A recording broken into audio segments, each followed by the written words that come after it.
حضرت سلطان باہو رحمۃ اللہ تعالیٰ علیہ کے ایک خادم ہوئے ہیں، ان کا اصل نام امیر بابا لکھا ہے بعض جگہوں پہ، لیکن ان کو کدن میاں، کڈن میاں، بڈھے میاں کئی ناموں سے یاد کیا جاتا ہے۔ بڑے درویش تھے، صاحب حضوری آدمی تھے۔ اکثر لوگ دم درود کرانے آتے تھے ان کے پاس، بزرگوں کے پاس لوگ آتے ہیں، اللہ کے بندے دعا کرتے ہیں تو اللہ خیر فرما دیتا ہے۔ آج کل کا زمانہ نہیں، اب تو دکانداری ہے نا، ٹوکن چلتے ہیں، تو اللہ تعالیٰ خیر کرے، حالات بڑے عجیب و غریب ہیں۔ تو ان کے پاس لوگ آیا کرتے تھے دم کرانے، انہوں نے نا دور ایک برتن رکھا ہوا تھا، تو کوئی آدمی آتا تو تھوڑا سا اس میں نذرانہ ڈالتا، نظر تھا حضرت جی میرا یہ کام ہے، یہ کر دیں۔ وہ خلیفہ تھے حضرت سلطان باہو کے، وہ گردن جھکاتے، تھوڑی دیر کے بعد سار اٹھاتے، کہتے تیرا کام ہو جائے گا۔ صحیح مسلم کی حدیث ہے، نبی پاک نے فرمایا رب اشغاز اکبر لو اقسم علی اللہ لابرہ، اللہ کے کچھ بندے ایسے ہیں جو اللہ کو قسم بھی دے تو اللہ ان کی قسم پوری کر دیتا ہے۔ ان کے کپڑے مٹی سے بھرے ہوتے ہیں پر اللہ کو کہہ دیں تو اللہ کر دیتا ہے۔ حضرت سلطان باہو کے وہ خلیفہ کہتے ہو جائے گا تو ہو جاتا۔ پھر کوئی بندہ آ کے کہتا جی نذرانہ ڈال دیا ہے تو کام، گردن جھکاتے کہتے اپنے پیسے نکال کے لے جا، تیرا کام کوئی نہیں ہونا۔ ایک دفعہ کچھ سید زادیاں آ گئیں، انہوں نے آ کے نا اس زمانے میں 100 روپیہ سمجھ لے کہ آج کل لاکھ روپیہ بابا جی کے نذرانے والے گلے میں ڈالا اور آ کے کہا کہ بابا ہمارے نا ایک بچے کو سزائے موت ہو گئی اور حلفاً بتاتے ہیں کہ ناجائز پھانسی کا حکم ہوا ہے، تو تیری رب رسول کی بارگاہ تک رسائی ہے، مہربانی کا، سیدوں کا بچہ ہے، مہربانی کا۔ بابا جی نے گردن جھکائی اور کہا اپنا 100 روپیہ نکال کے لے جاؤ، مشکل ہے بچہ بچے تو میں کچھ نہیں کر سکتا۔ سید زادیاں تھی، روتی ہوئی لوٹ گئیں، بچے کی نانی زندہ تھی، ان کو جا کے بتایا تو وہ رونے لگ گئیں، کہنے لگی تمہیں بات نہیں کرنی آئی، اللہ کے بندے بڑے نرم دل ہوتے، تمہیں منانا نہیں آیا، ورنہ یہ ہو سکتا تھا۔ میں جاتی ہوں، وہ آئی 100 روپیہ ڈالا اور بابا جی امیر صاحب کے پاس بیٹھ کے کہنے لگی بابا بات یہ ہے کہ ہم سید ہے سارا ہمارے گھرانے کا، پر چلو آج تک رسائی تیری ہے، آج کل تیرے تعلقات مضبوط ہیں تو مہربانی کر، کوئی غلط بات نہیں، بچے کو پھانسی غلط ہو رہی، مہربانی کر۔ بابا کہنے لگا اماں میرے بس میں نہیں، میں بھی تو اللہ کا کمزور بندہ ہوں نا، مالک کا کمزور بندہ ہوں، کو ضروری نہیں، دعا پہ فضل ہوتا ہے، اگر اس کی مشیت ہو تو پھر بندہ کیا کر سکتا ہے، تو اماں یہ کام نہیں ہو سکتا۔ تو اماں رونے لگ گئی، کہنے لگی کوئی نہیں، میں قیامت کے دن حضور کی بارگاہ میں تیری شکایت کروں گی، میں کہوں گی کہ میں نے بتایا تھا میں سید ہوں، اس نے توجہ ہی نہیں کی، میرا کوئی خیال ہی نہیں کیا۔ بابا صاحب فرمانے لگے اماں پیسے نہ نکالنا، جا تیرا کام ہو جائے گا، جا تو ہو گیا تیرا مسئلہ حل، ہو جائے گا۔ وہ آپ پیسے رکھتے تھے تو سال کے بعد، 6 مہینے کے بعد، مہینے کے بعد جا کے حضرت سلطان باہو کو دے کے آیا کرتے، وہ وہاں لنگر میں یا کسی جگہ خرچ کرتے۔ جس دن اس بچے کی پھانسی کا وقت تھا نا تو وہ بابا جی حضرت سلطان باہو کے پاس چلے گئے۔ حضرت سلطان باہو کے مزار پہ جو دوست گئے ہیں یا میرے ساتھ گئے ہیں وہ جانتے ہیں کہ گڑھ موڑ سے یوں مڑتے ہیں، آگے دربار ہے، تو گڑھ موڑ پہ حضرت سلطان باہو ان کے استقبال، ان کو وہاں پتہ چل گیا کہ وہ آ رہا ہے، آئے دروازے گڑھ موڑ تک، مرید ساتھ تھے، تو حضرت سلطان باہو کہنے لگے یار تو نے اچھا نہیں کیا، اپنے خلیفے تو نے اچھا نہیں، کہنے لگے حضور چارہ کوئی نہیں تھا، سید زادیاں آ گئی تھی، حضور کا خاندان تھا، میں کیا کرتا۔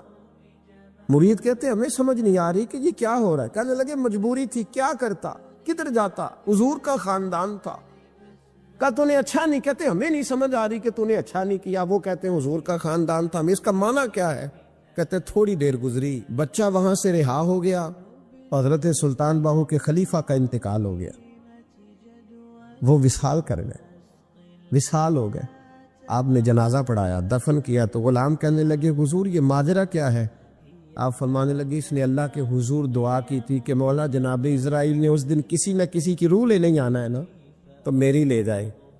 اب سید زادیاں دروازے پہ آ گئی ہیں تو سادات کو تو خالی نہیں نہ بھیجا جا سکتا، مصطفیٰ کا خاندان ہے، حضور میری روح لے جائی جائے اور اس سید زادے کو چھوڑ دیا جائے۔ فرمایا اس نے اللہ کے حضور قربانی دے کے وَفَدَيْنَاهُ بِذِبْحٍ عَظِيمٍ، حضرت سلطان صاحب کہنے لگے ایسا کیتی جان حوالے رب دے، ایسا عشق کمایا ہے اسی مرن تو پہلو ہی مر گیا باہو تا مطلب نو پایا۔ حبیب اجمی ایک بزرگ تھے، ان کے پاس ایک شخص اکثر آتا تھا، بڑا مالدار تھا، ایک ہی بیٹی تھی، وہ بھی ٹانگوں سے معذور تھی۔ تو آپ اکثر اس کو کہتے کہ تو توبہ کر، اللہ کی بارگاہ میں رجوع کر۔ ایک وقت ایسا آتا ہے کہ پھر انسان کا جب کوئی اپنا نہیں رہتا پھر اسے مصلی یاد آتا ہے، لیکن اگر مصلی کی عادت بچپن سے پڑ جائے نا تو پھر ذرا آسان ہوتا ہے اللہ سے دل لگانا۔ وہ اکثر آپ اس کو کہتے کہ ٹھیک ہو جائے، ایک ہی تو بیٹی ہے، وہ بھی بیچاری معذور ہے، تو کہاں دولت لے جائے۔ آج کرتا ہوں، ہم تاریخیں دیتے رہتے ہیں نا اللہ تعالیٰ کو معاذ اللہ کہ رمضان سے میں نے نیک ہو جانا ہے، عمرہ کر کے آؤں گا تو پھر میں پکا نمازی ہوں۔ خدا کے بندو، کس نے تجھے بتایا ہے کہ رمضان تک تو زندہ رہے گا؟ کس نے خبر کی کہ عمرہ کرنے تک تو بچے گا؟ حضرت حبیب ادمی اس کو کہتے تو کہتا بڑی جلدی ٹھیک ہو جاؤں گا۔ ایک دن سویرے سویرے توبہ کرنے آ گیا۔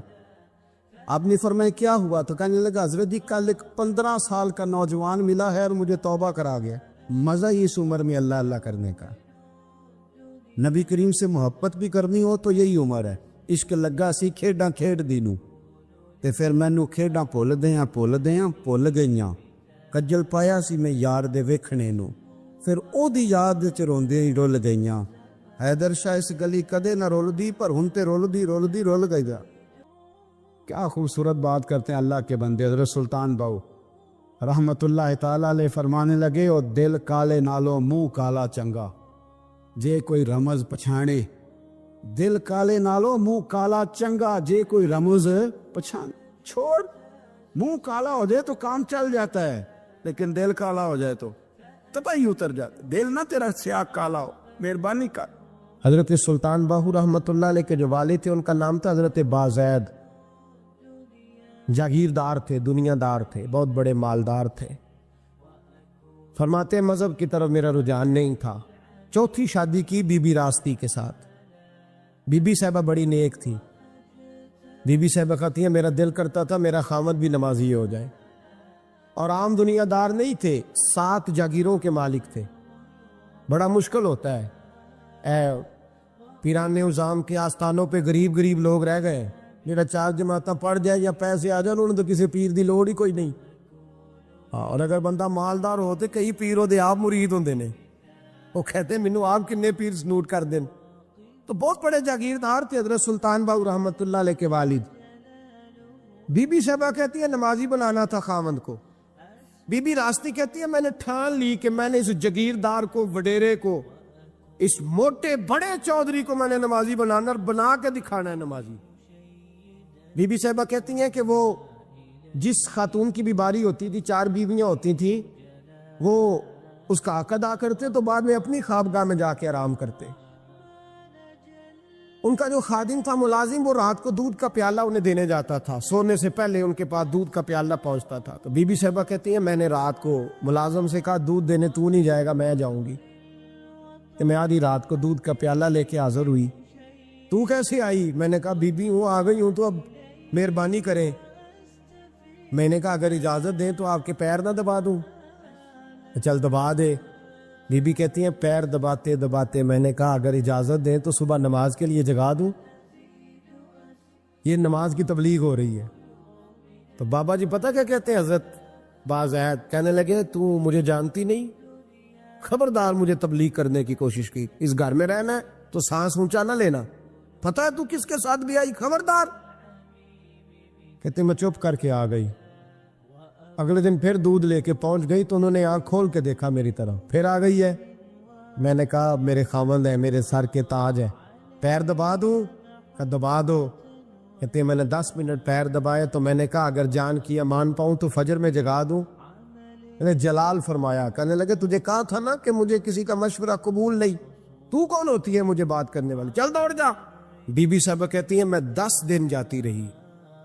کتنے دن؟ انہوں نے سختی بھی کی، برا بھلا بھی کہا، اور کئی دن یہ بھی کہا کہ کل آئی تو پھر یاد رکھنا۔ کہتی ہیں 10ویں دن میں گئی تو حضرت بازید کہتے ہیں میرے دل میں خیال آیا یہ جان چھوڑنے والی نہیں، یہ باز نہیں آئے گی، اور چلو ہے بھی تو میری بیوی، غلط بات بھی کوئی نہیں کر رہی، کہہ بھی نماز کر رہی ہے۔ کہنے لگے اگر میں سویرے اٹھ جاؤں تو پھر دوبارہ تو نہیں آئے گی، تو دوبارہ تو نہیں آئے گی۔ یہ دیکھیں میاں بیوی کا آپس میں رشتہ سویرے اگر میں اٹھ جاؤں نماز کے لیے تیرے کہنے پہ تو میری جان چھوڑ دے گی تو؟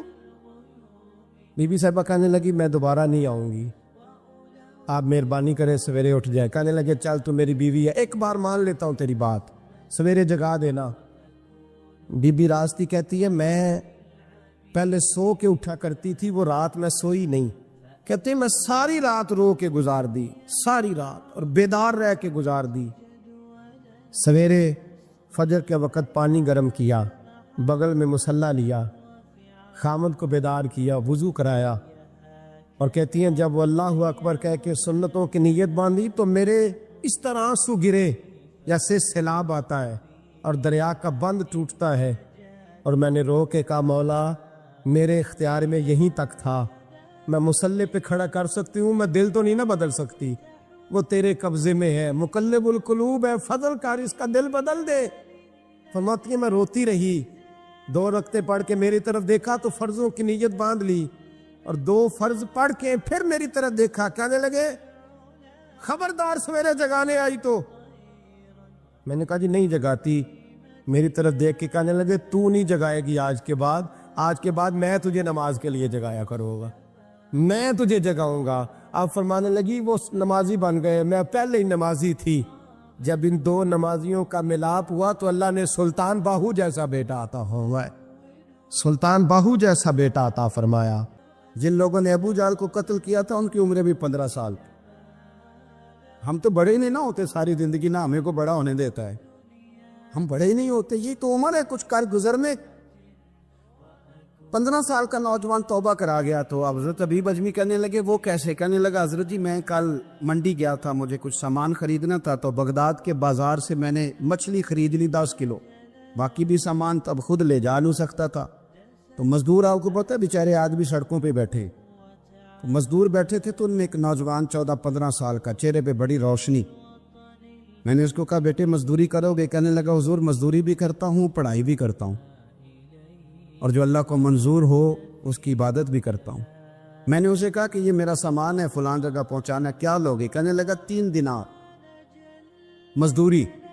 سودا طے ہو گیا، اس نے سامان اٹھا لیا، کہتے ہیں رستے میں ظہر کا وقت ہو گیا، کہنے لگا چچا اگر اجازت ہو تو نماز پڑھ لوں۔ 15 سال کا تھا، کہتے میں رکھ کے نا وہاں سامان تو پھٹے پہ بیٹھ گیا، وہ نماز پڑھنے چلا گیا، باقی لوگ دیر سے آئے، وہ بچہ جلدی آ گیا۔ میں نے کہا بیٹے آپ جلدی آ گئے؟ کہنے لگے نفل چھوڑ دیے، اب یہی نہ سمجھ لے کہ کام چور ہے، میں بعد میں پڑھ لوں گا۔ کہتے ہیں وہ دوپہر کا وقت، رمضان بھی نہیں تھا، میں اس بچے کو نوجوان گھر لے گیا، اور میں نے اپنی بیوی سے کہا کہ بڑا نیک ہے، نمازی ہے، اور راستے میں یہ بھی ہوا ہے کہ میں نے اسے ایک دفعہ کہا ہے کہ یہ مجھے تھوڑی دیر کے لیے دے دو، گرمی بڑی ہے، تمہیں پسینہ آ رہا ہے، میں اٹھا لیتا ہوں۔ کہنے لگا نہیں چچا میں رزق حلال کھاتا ہوں، اگر آپ اٹھائیں گے تو میں 3 دینار مزدوری پوری نہیں لوں گا، پھر پیسے کم کروں گا، میں نے طے کیا ہے کہ اٹھاؤں گا۔ تو کہتے ہیں میں نے اپنی بیوی کو بتایا تو بڑی متاثر ہوئی، کہنے لگی دوپہر کا کھانا پک گیا، اسے کو روٹی کھا لے، رمضان بھی نہیں تھا۔ کہتے میں باہر نکلا، اس کو 3 دینار تھمائے، تو میں نے کہا بیٹے ایک بات میری مانو گے؟ کہنے لگا بتائیے۔ میں نے کہا کھانا پکائے کھا لو۔ کہنے لگا میں معافی چاہتا ہوں، میں نے روزہ رکھا ہوا ہے۔ حضور نے حکم دیا، حکم نبی کریم نے حکم دیا، بخاری مسلم کی حدیث ہے، فرمایا نوجوانوں اگر تمہارے پاس طاقت ہے تو نکاح کر لو ورنہ روزے رکھو۔ حکم دیا، یا نکاح اور یا روزے، یہ سرکار کا حکم ہے۔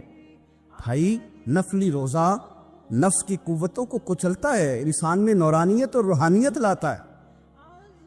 کہتے وہ کہنے لگا میں نے روزہ رکھا ہے، میں اور متاثر ہو گیا۔ میں نے کہا اب کیا کرو گے تھی، کہیں اور جانا ہے؟ کہنے لگا نہیں، میں جس دن 3 دینار کما لیتا ہوں پھر میں مزید لالچ نہیں کرتا، باقی وقت یا قرآن مجید پڑھتا رہتا ہوں یا نبی پاک پہ درود شریف پڑھتا رہتا ہوں۔ آپ بتائیں تو میں نے کہا کہ افطار میرے ساتھ کر لو۔ کہتے ہیں میں اسے مسجد چھوڑ آیا اور خود میں لوٹ آیا، افطار کے بعد میں اسے لایا، کھانا کھلایا، عشاء پڑھی، اس کا گھر دور تھا، میں نے ڈرائنگ روم کھول دیا، بیٹھک کھول دی، وہیں وہ سو گیا۔ میری 20 سال کی معذور بچی کبھی چل نہیں سکتی تھی، کوئی طبیب کوئی حکیم میں نے چھوڑا نہیں تھا اس کو دکھایا نہ ہو، ایک ہی بیٹی وہ بھی معذور پیدائشی۔ اس کے کمرے میں گئے، میاں بیوی اسے کھانا کھلا اور بتایا بیٹے ایک نوجوان ہے، بڑا نیک ہے ہمارے گھر میں، آج بڑا پرہیزگار، پتہ ہے حضور نے کیا فرمایا؟ نبی کریم فرماتے ہیں جب نوجوان اٹھ کے تہجد پڑھتا ہے نا نوجوان، تو اللہ فرشتوں کے سامنے اس نوجوان پر فخر فرماتا ہے۔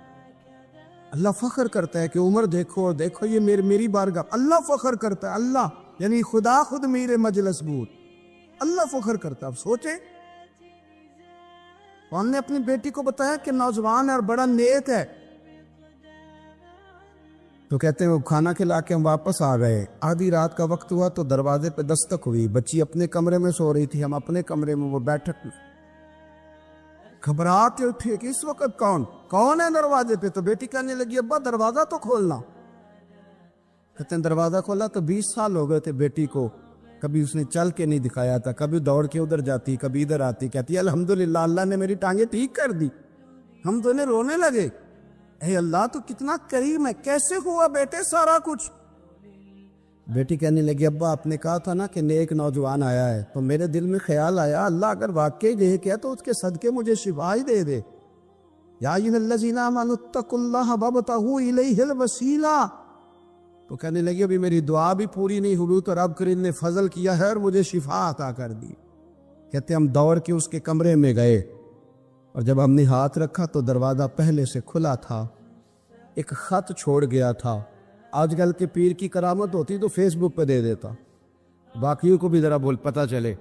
کہتے ہیں وہ خط چھوڑ گیا اپنے بستر پہ کہ اگر تم لوگوں کو مجھ سے محبت ہو گئی ہے تو میرے پیچھے نہ دوڑنا، اس رب کی بارگاہ میں جھکنا جس رب نے میرے اوپر بھی فضل فرمایا ہے اور آپ پر بھی کرم فرمایا ہے۔ میرے نوجوان دوستو، سلطان محمود غزنوی کے زمانے میں نا چوریاں بڑی ہونے لگی، بڑی چوری، روز چور آ جاتے، سارا علاقہ پریشان ہے۔ چور تھے 4، جس گھر میں بھی آتے پیروں کے نشان ملتے 4 لوگوں کے، 4 چور ہیں پکڑے، بڑی دوڑ لگی، پولیس فوج، چور نہیں پکڑے جاتے۔ سلطان محمود غزنوی کہنے لگے تم سے نہیں پکڑے جائیں گے، میں ہی پکڑوں گا۔ کیا کروں گا بولیے گا ذرا؟ میں پکڑ کے لاتا ہوں۔ کہا جناب کیسے؟ فرمانے لگے دیکھ لو پکڑتا ہوں۔ سلطان محمود غزنوی نے نقاب ڈالا چہرے پہ، پرانے کپڑے پہنے، بازار میں نکل گئے، 4 چور کھڑے تھے سامنے۔ سلطان کو دیکھا تو دوڑنے لگے۔ آپ فرمانے لگے دوڑو نا، انا بشر مثلکم، میں بھی تمہارے جیسا ہی ہوں، میں بھی لباس آدمی پہنا جہان آدمی سمجھا۔ وہ مزمل بن کے آئے تھے، تجلی بن کے نکلیں گے۔ لباس آدمی پہنا جہان آدمی سمجھا، مزمل بن کے آئے تھے، تجلی نہ حلیم بھید کھلا ہے یہ، نہ مقام چونو چرا ہے یہ، تو خدا سے پوچھ وہ کون تھے تیری عظمتیں جو بڑھا گئے۔ سلطان کہنے لگے انا بشر مثلکم، نہ ڈرو میں تمہاری طرح کا ہی ہوں۔ ان بیوقوفوں نے سمجھا شاید چور ہے، کہا نا میں تمہاری طرح کا ہوں۔ انہوں نے کیا سمجھا؟ شاید لباس آدمی پہنا جہان آدمی، شاید چور ہے۔ انہوں نے کہا چلو جی طاق اداد ہو گئے، پہلے 4 تھے اب بیٹھ گئے، بات چیت ہونے لگی۔ سلطان کہنے لگے یار چور ہو تم بھی، چوریاں کرتے ہو تو کتنی چوریاں آج تک کر لی ہیں؟ کہنے لگے بڑی کی ہیں یار، لیکن کوئی نہیں، تھوڑے سے پیسے ہوتے ہیں 2-4 دن میں ختم ہو جاتے ہیں۔ سلطان کہنے لگا چلو یہ تو بتاؤ کہ کوالٹی بھی ہے تمہارے اندر؟ ایک شخص کہنے لگا جی میرے اندر کوالٹی ہے، جانور بولے تو اس کی بولی سن کے بتا دیتا ہوں کہ یہ کیا کہہ رہا۔ دوسرے سے پوچھا تو بھائی؟ کہنے لگا جی میرے اندر کوالٹی ہے کہ جتنی مرضی اونچی دیوار ہو، رستہ کوئی نہ ہو، میرا کام ہے چڑھ جانا۔ تیسرے سے پوچھا تو بتا؟ کہنے لگا میری خوبی یہ ہے کہ میں سونگ کے بتا دیتا ہوں پیسے کہاں رکھے ہوئے ہیں۔ سلطان مسکرا کے کہنے لگے ساری چوروں والی کوالٹی ہے، پکے چور، چوروں والی کوالٹی ہے ساری تمہارے اندر۔ خیر چوتھے سے پوچھا تو بتا؟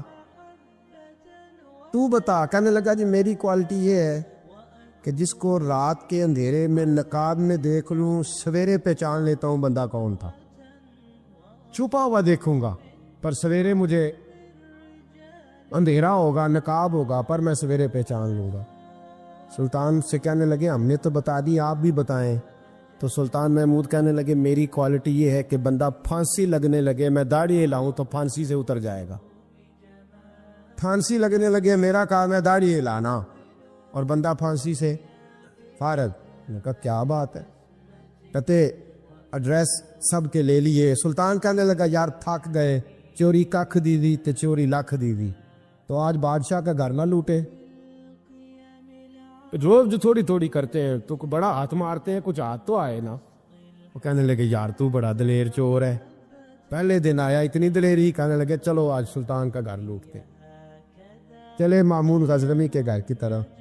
جب پہنچے نا دروازے پہ تو کتا بھونکنے لگا. جو کہتا تھا نا میں پہچان لیتا ہوں, وہ کہنے لگا کتا کہہ رہا ہے تمہارے اندر ایک بادشاہ بھی ہے. بادشاہ ہے. وہ باقی تین کہنے لگے عجیب بیوقوف ہے, ہم تو ایک جیسے ہیں سارے. انہوں نے کہا نہیں انا بشر مثلکم, تو پاگل ہے, آج تجھے غلطی لگ گئی. دیوار بڑی اونچی تھی, وہ جو کہتا تھا نا چڑھ جاتا ہوں وہ چڑھ گیا. رسا پھینکا باقی بھی چڑھ گئے. وہ جو کہتا تھا سو کے بتا دیتا ہوں, اس نے بتا دیا کہ اس کمرے میں خزانہ ہے.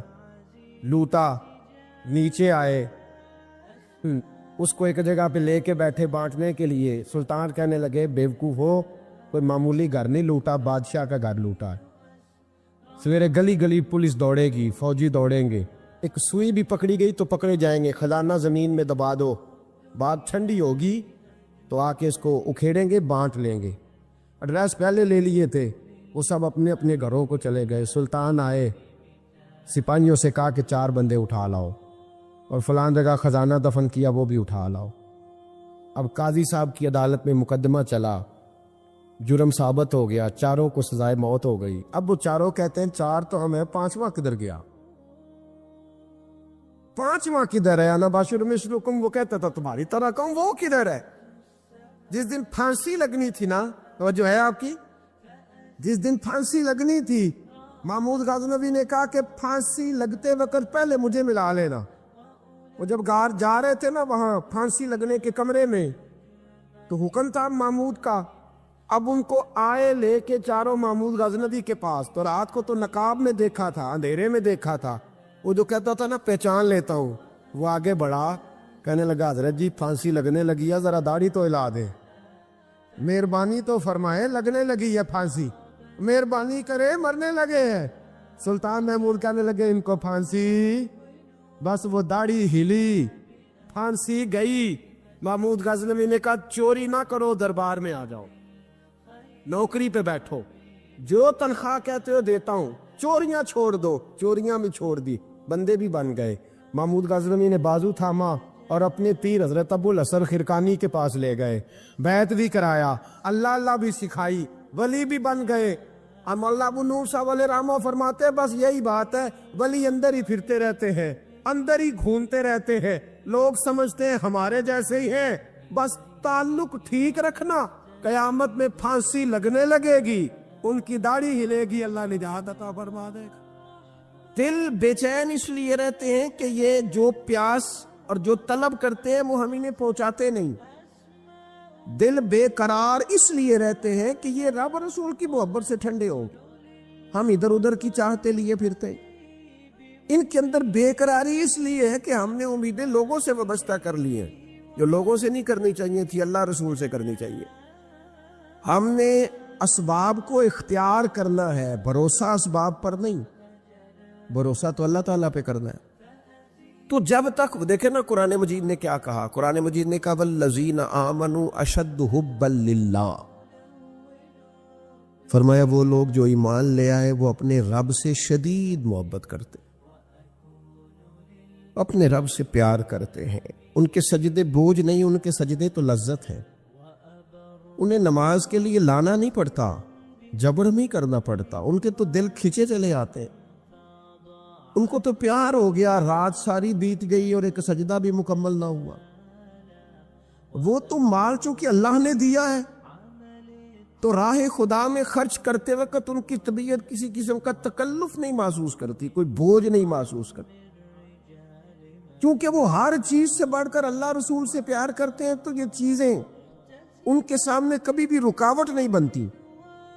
اور دل میں سب سے زیادہ محبت اللہ کی, اور جہاں تک تعلق ہے میرے رسول پاک کا, اللہ کریم نے فرمایا النبی اولی بالمؤمنین من انفسہم, فرمایا یہ جو نبی ہے نا یہ تو مومنوں سے ان کی جانوں سے بھی زیادہ قریب ہے. تو ہر وقت دل کی دھڑکنوں میں، روح کی ٹھنڈک میں، قلب میں، دل میں، روح میں، ذہن میں جو چیز ہر وقت سمائی ہے نا مومنوں کے، وہ رسول پاک کی ذات ہے۔ اگر رات ساری بندہ یہی سوچتا رہے کہ سویرے یار کس طرح کام چلانا ہے، پیسے کیسے آئیں گے، جو میرے پاس 2 لاکھ ہے اسے 6 کیسے کرنا ہے، اور یہ 6 ہے یہ 12 کیسے ہو سکتا ہے، اور جناب یہ دنیا میری کیسے آگے بڑھ سکتی ہے، اور یہ جو پلاٹ پڑا ہے نا میرے گھر کے بالکل سامنے، کیسے کوئی چکر چلے کہ میرا ہو جائے، گاڑی ہے ذرا چھوٹے ٹائروں والی بڑے ٹائروں والی کیسے آ سکتی ہے۔ اگر 24 گھنٹے منصوبہ بندی دنیا حاصل کرنے سے دین منع تھوڑا کرتا ہے۔ حضور نے تو فرمایا محنت کر کے کمائی کرنے والا اللہ کا دوست ہے، منع نہیں ہے، لیکن ہر وقت اسی گنتی میں رہنا، اسی کے شمار میں رہنا، الجھ جانا، اور جو اصل چیز تھی اس کو چھوڑ جانا۔ ہم نا نیکی کرتے ہیں، مومن ہوتے ہیں، لیکن اس کی لذت نہیں پاتے۔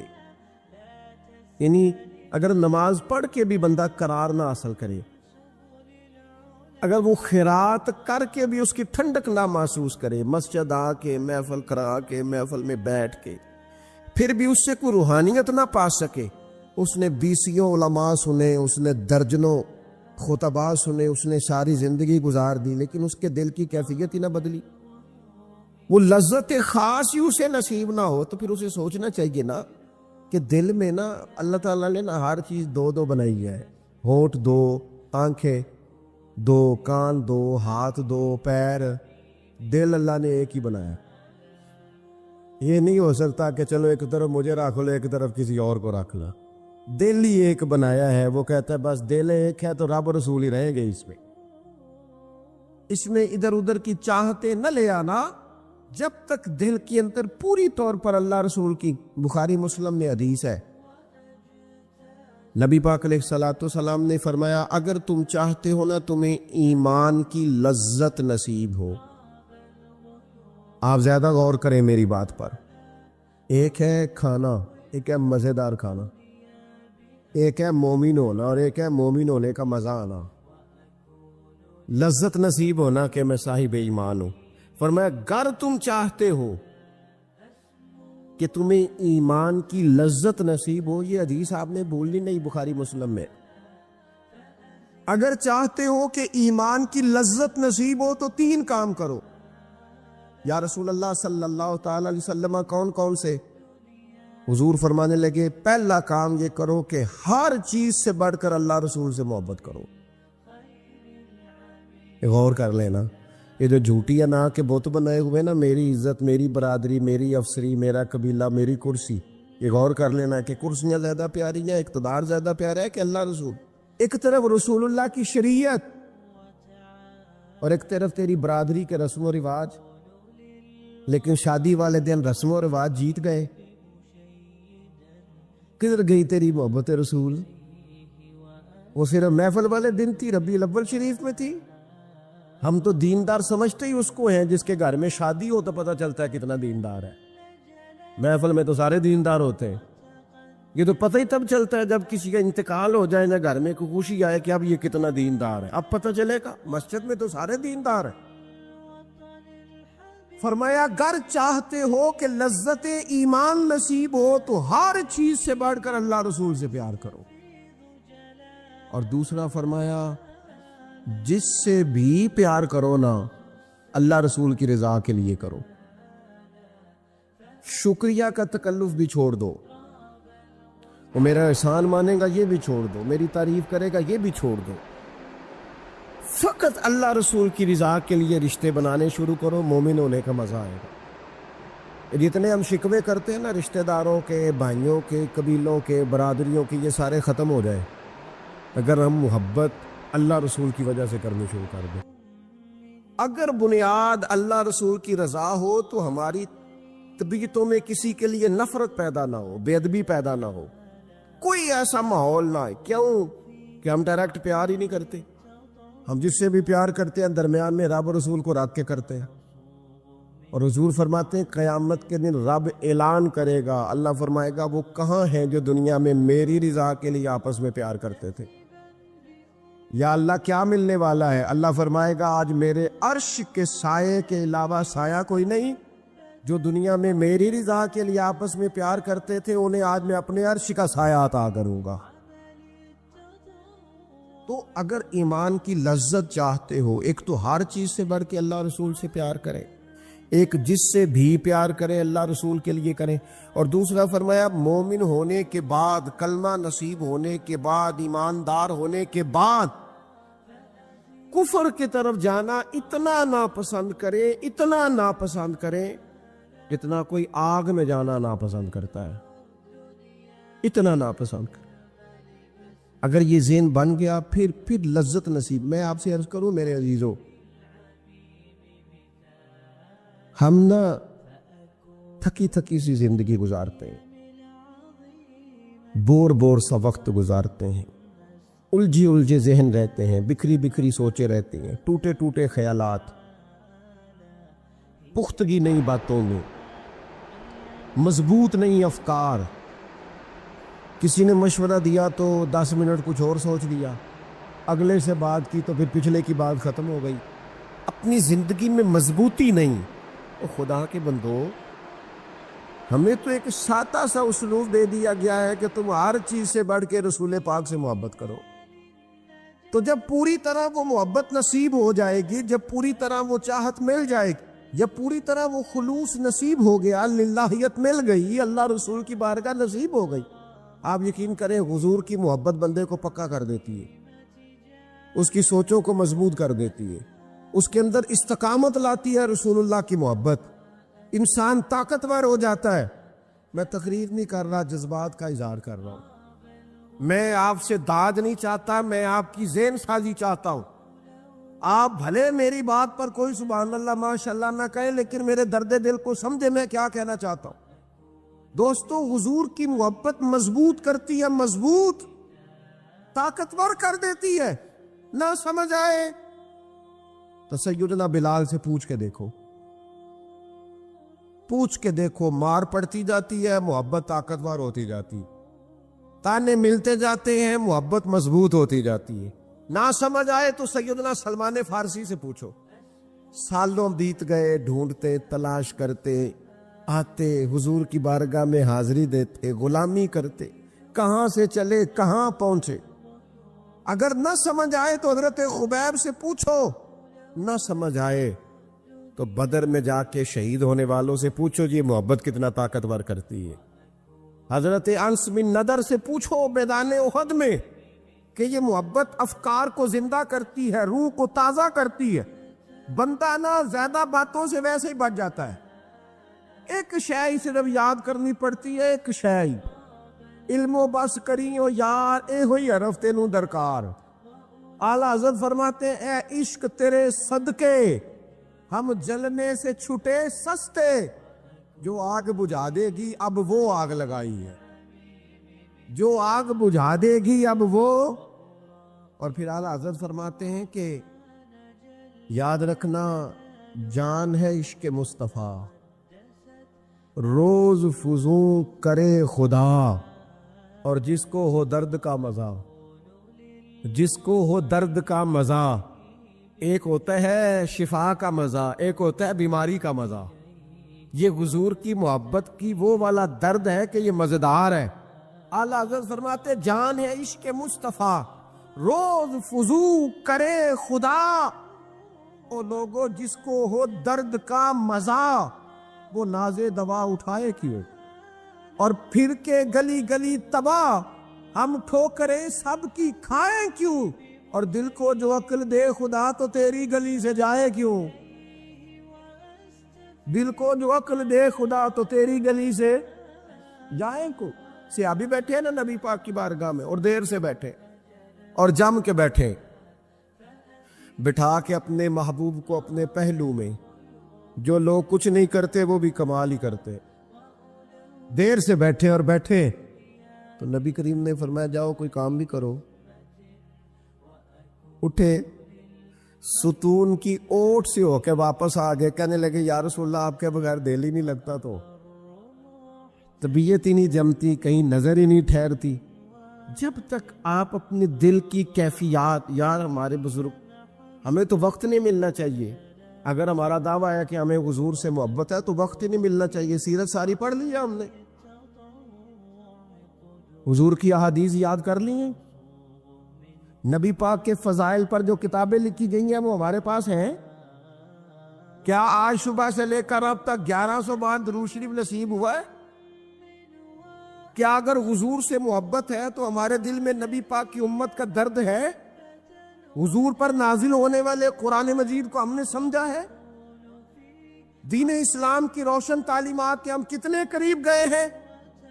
فارغ وقت آپ کیا جی میں آج کل بور ہوتا ہوں تو بھئی آپ کتاب خریدیں حضور کی سیرت پر، پڑھیں شاہ عبدالحق محدث دہلوی نے کیا لکھا ہے، پڑھیں حضور کے فضائل کمالات، پڑھیں شفا شریف قاضی اعجاز کیا لکھتے ہیں. لیکن زندگی تو ادھر ادھر ضائع ہو رہی ہے. محبت والا تو اپنا ٹائم، یہاں تو کسی کو پیار ہو جائے نا اپنے گھر سے تو قربانی دیتا ہے، کہتا ہے آپ سب لوگ کھائیں گے، میں پردیس میں جا کے کماؤں گا. پیار ہو گیا نا تو اس نے جدوجہد کی، اس نے عمر گزار دی. ہمیں اگر پیار ہو تو پھر انداز کچھ اور ہو. تھوڑا سا نا اپنی قلبی واردات پر توجہ دیں، اپنے دل سے پوچھیں. ایک تسبیح رکھ لیں ہاتھ میں، جس طرح موبائل ہو نا بندے کے پاس تو چین نہیں نہ لینے دیتا، جس طرح موبائل ہاتھ میں ہو تو چلتا رہتا ہے نا، انشاءاللہ تسبیح بھی ہاتھ میں ہوگی تو درود پاک چلتا رہے گا. یہ کریں یہ کام، حضور کے تذکار جمیلہ، نبی پاک کا تذکرہ، اپنے قلب اطہر میں حضور کی محبت کو. آپ دیکھیں نا کبھی صحابہ کا مزاج، ایک ہوتا ہے بڑے مشورے کرنا اور ایک ہوتا ہے زندگی میں نا ایک حرف یاد کر لینا. صحابہ نے نا ایک سبق یاد کیا تھا کہ جو حضور کہہ دیں گے نا، یہ بڑا مختصر، بڑا جامع، بڑا مزیدار اور سارے پہلوؤں کو اکٹھا کرنے والا سبق ہے. جو کریم کہہ دیں گے نا، لمبی چوڑی دوڑ ہی نہیں، جو حضور فرما دیں گے. حضرت صدیق اکبر سے پوچھا آپ کو پسند کیا ہے؟ کہنے لگے حضور آپ کو دیکھتے رہنا. میرا دل کرتا ہے میری بیٹی گھر میں خدمت کرے. حضور میرا دل کرتا ہے اللہ مجھے مال دیتا رہے، میں آپ کے قدموں پہ قربان کرتا رہوں. سانو تے قید سجن دا گہنا ہے، وہ جینجے رکھے ایسا اونج رہنا ہے. ہم نے نہ طے کر لیا ہے، ہم نے ادھر ادھر ایک مختصر سے سبق یاد کر لیا. آپ یاد رکھیں ہمارے پاس کوئی نہ کوئی لذت ہے، کسی نہ کسی چیز کے پیچھے دوڑ رہے ہیں. ہر بندہ دوڑ رہا ہے، کچھ مان کے دوڑتے ہیں، کچھ نہ مان کے دوڑتے ہیں، لیکن دوڑ لگی ہوئی ہے. آپ یقین کریں میں ایسے لوگوں کو بھی جانتا ہوں جو ڈھونڈ کے محفل میں جاتے ہیں. آج میں نے اپنے نبی کی نعت سنی ہے. میں ایسے لوگوں کو بھی جانتا ہوں جن کو کتاب مل جائے نا، ٹائٹل پہ لکھا ہو حضور کا تذکرہ، دوڑ کے خرید لیتے ہیں. میں نے دیکھا ہے کہ حضور کے میلاد پاک میں وہ یوں خرچ کرتے ہیں کہ جیسے بس پوری کیفیت طاری ہو گئی. نبی پاک کی نسبت جہاں نظر آئی، حضور کے اصحاب کی بات آئی یا اولاد کی بات آئی، امت کے اولیاء کی بات آئی یا علماء کی بات آئی، دین کے طلباء جو مدرسوں میں پڑھتے ہیں ان کی بات، جہاں جہاں ذکر آیا. ہم نے نہ کبھی قطرے پہ غور کیا اور نہ دریا دیکھا، بس جہاں تیری جھلک دیکھی وہیں ڈوب گئے. اپنے دل میں اس محبت کو پیدا کریں. میں آپ سے عرض کروں، اولادیں بھی پریشان ہیں ہماری.